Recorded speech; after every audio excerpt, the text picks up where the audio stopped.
Saludo, compañeros y profesor. A continuación les presentamos el proyecto final, que es separación sólido-líquido por medio de ondas estacionarias y su aplicación a los sistemas de tratamiento de aguas residuales. Los integrantes del grupo son Briner Gómez, Sergio Basto y quien les habla, Leslie Matilla.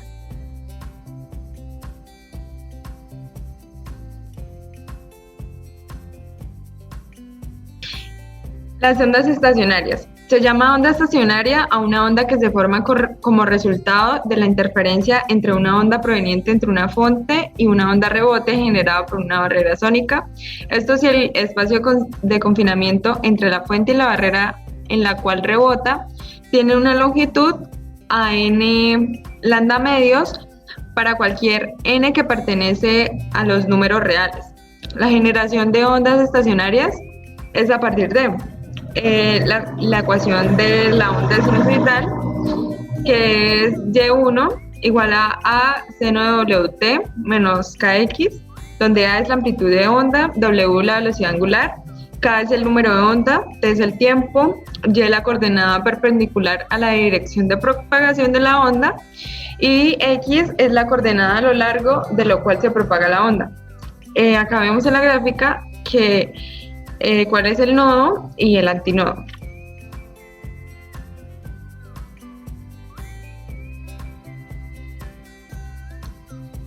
Gráficas de ondas sinusoidales.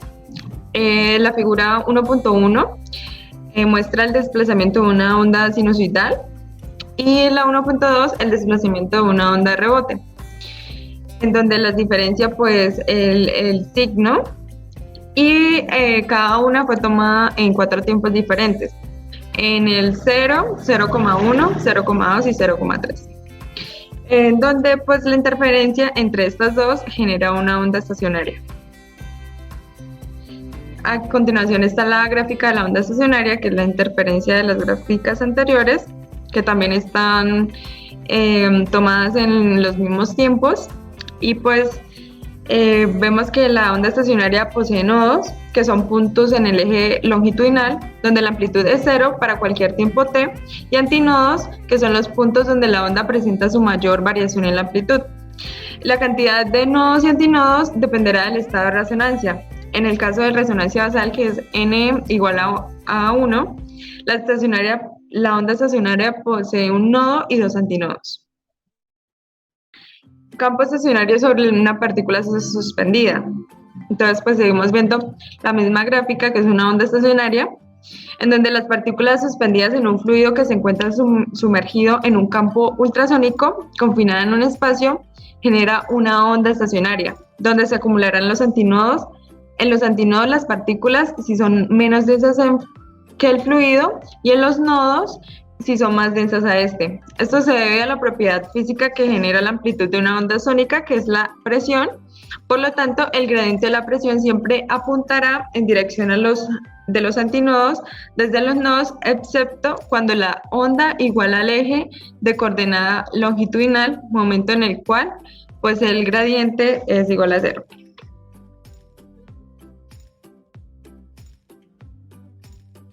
Listo, ahora pasando a la estática de una partícula que está expuesta en campo estacionario, pues veremos una parte muy importante que es la fuerza que actúa sobre esta partícula. Pues para eso tenemos en cuenta la siguiente ecuación que deriva de la ecuación de la onda sinusoidal que se habló con anterioridad, pero pues teniendo en cuenta más variables debido a que esta partícula pues es esférica y está sometida a un campo ultrasónico estacionario. Entonces se tienen en cuenta variables como la densidad y la compresibilidad del medio de la partícula, el volumen de la partícula, la presión, que es la misma que la amplitud, la coordenada a lo largo del cual se propaga la onda y pues la longitud de la onda. Entonces, por ejemplo, la parte que está entre paréntesis de la ecuación hace parte de es la amplitud, que sería la ecuación normal de la onda sinusoidal. Entonces esto nos deja ahora la parte de unas gráficas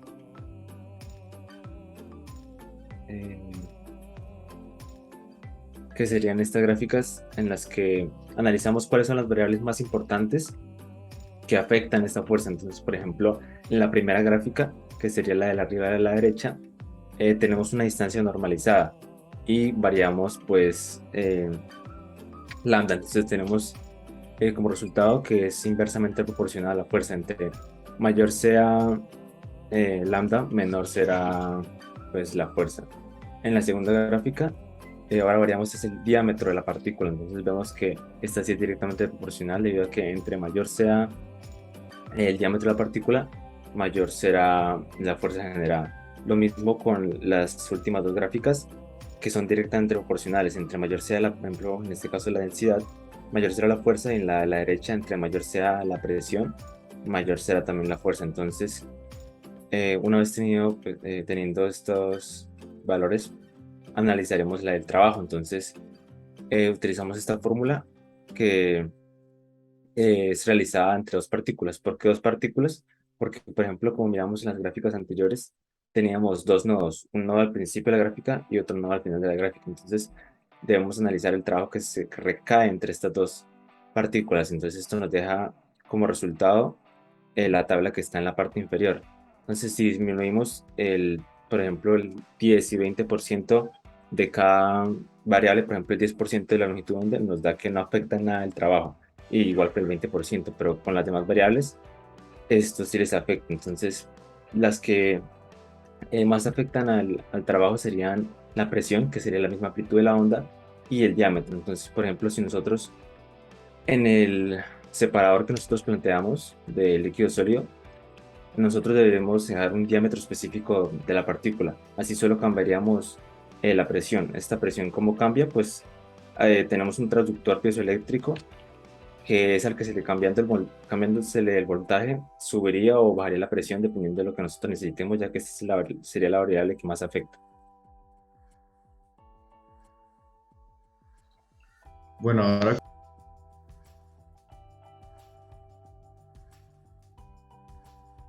continuando con la temática, vamos a pasar a dinámica de la partícula expuesta a un campo ultrasónico. Para esto tenemos que la partícula expuesta a un campo ultrasónico va a experimentar una fuerza de desplazamiento en dirección a esta fuerza. Este desplazamiento se verá afectado por las propiedades del campo y la partícula, como la comentaba anteriormente el compañero. Pasando a la dinámica del desplazamiento, tenemos que en la dinámica del desplazamiento van a existir fuerzas que van a ejercer sobre la partícula, que se van a llamar las fuerzas de campo y las fuerzas de arrastre. Para estas fuerzas de campo y fuerzas de arrastre tenemos algo llamado como la viscosidad. ¿Qué es la viscosidad? La viscosidad es la resistencia a deformar el fluido. Debido a esto tenemos que la partícula, como comentaba el compañero, va a ser esférica, y vamos a aplicar la fórmula de Stokes, que está en la siguiente diapositiva. Esta fórmula nos habla, como les había comentado, de la fuerza de arrastre, la cual viene dada por menos 3 pi d por la viscosidad y la derivada de posición. Tenemos también la fuerza neta que experimentan las partículas. La veremos a continuación en la siguiente diapositiva, en la cual vamos a tener esta fórmula o ecuación diferencial. Se viene dada de las fuerzas de arrastre, y pues el x con dos comillas quiere decir la segunda derivada de posición, o en dicho caso la aceleración. Las constantes ya pues están simplificadas, y pues tenemos la onda como tal sinusoidal que nos hablaba el compañero al inicio de las diapositivas. Para esto, las fuerzas de arrastre y las fuerzas del campo ultrasónico son las que estarán actuando sobre la partícula o el campo, que generarán una presión sobre la partícula, y estas generarán como una fuerza que sentirá como una acción externa al campo o al medio donde se estará trabajando, que será en un fluido. En estos fluidos existirán diferentes tipos de materiales, ya pueden ser sólidos, pueden ser patógenos, pueden ser polímeros y otros diversos contaminantes y metales, como se ven en esta gráfica. A continuación vamos a pasar a hablar de simulación. Estas simulaciones se lograron hacer por medio de un programa llamado Xcos. Este programa nos ayuda a identificar el tipo de gráfica y el amortiguamiento que se está dando en las mismas. Tenemos que para la primera simulación, si se reduce el diámetro de la partícula de 0.5 milímetros a 0.3, las oscilaciones se atenuarán a una mayor velocidad. con un mayor nivel de amortiguamiento que el anterior, que era el que ya venía trayendo. En la siguiente gráfica tenemos el desplazamiento de una partícula de diámetro de 0.5 al ser expuesta a un campo ultrasónico.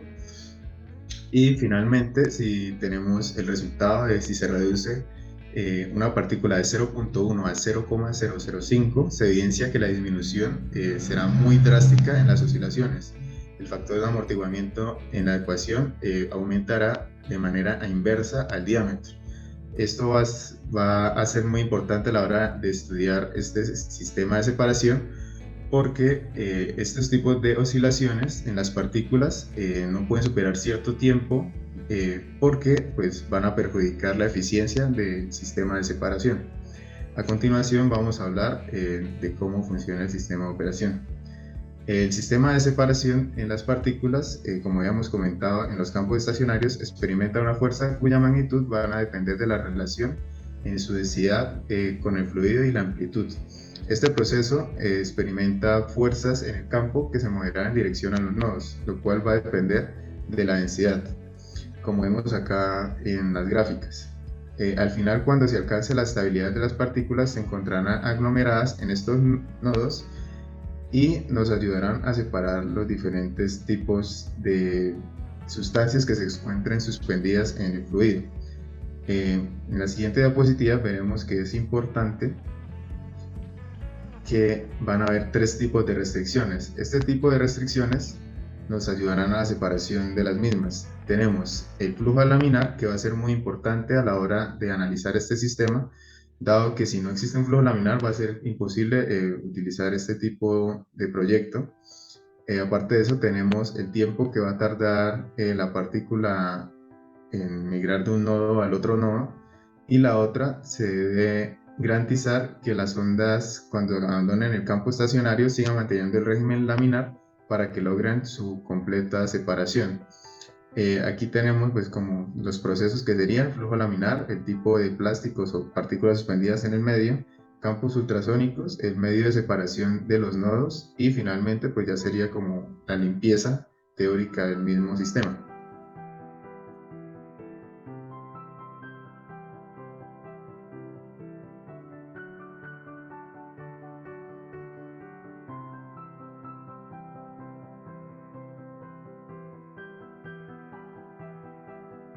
Listo, entonces ahora pasaremos a explicar cómo funcionan los sedimentadores tradicionales, los que se usan en la actualidad en la mayoría de tratamiento de aguas residuales. Entonces, primero llega el agua residual a un reactor biológico, que sería ese recuadro gris que vemos en pantalla, en el cual pues ya existe un lodo. O sea, en ese reactor biológico ya hay lodos con microorganismos que su función es, por así decirlo, digerir toda la materia orgánica que está en el agua residual.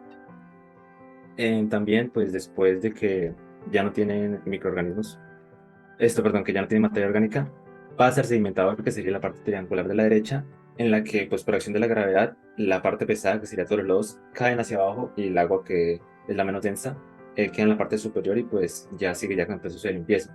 Entonces con el sedimento que queda en la parte de abajo, vuelve hacia el reactor biológico, debido a que pues el reactor biológico funciona con lodo y con los microorganismos que están ahí. Entonces es necesario que sea cíclico.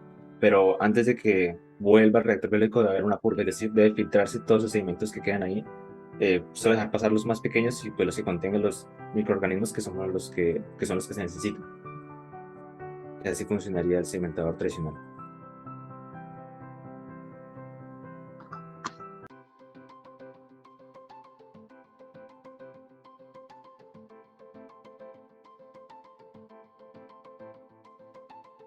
Bueno, pues el final es los costos y viabilidad del proyecto. Los costos operativos de un sistema de separación sólido-líquido, que en este caso son de aproximadamente $18,000 por mes, se tornan como inviable el proyecto en comparación con un sedimentador tradicional. Por lo tanto, se recomienda incluir costos indirectos como confiabilidad, operabilidad o la imagen empresarial para hacer competitiva la tecnología.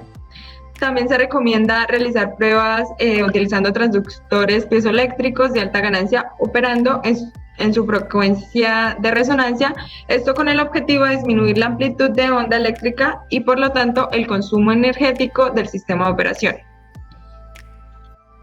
Muchas gracias por su atención. Gracias. Gracias.